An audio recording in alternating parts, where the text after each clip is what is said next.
मासु त ठिक छ।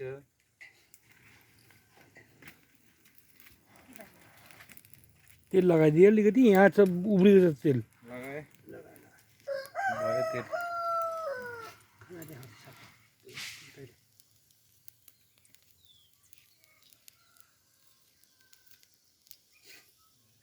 कुत्ताहरूलाई चाहिँ भात के दिन्छ ताजा? कुन यहाँको यो त मासु सासु त दिनुहुन्न। मासु दिनुहुन्न, भात मात्रै त्यो सुँगुरको त्यो झोल हाल्दिनु।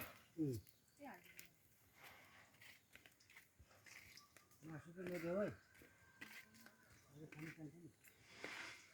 खानु चाहिन्छ। सुँगुर मासु फेक्नुहुन्न, दाम छ ठुलो। त्यो सुँगुर मासु राख्नु त्यहाँ बादमा खाने हो। फेक्ने होइन, झोल मात्रै दियो।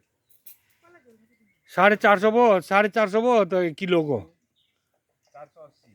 400 हजुर 480 हो या त।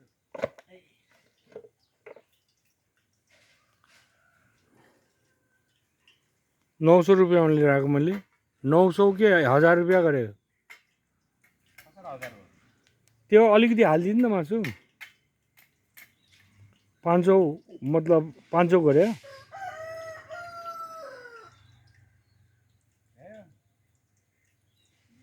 ए त्यो नुन सबै नहाले सब्जीमा हाल्ने हो।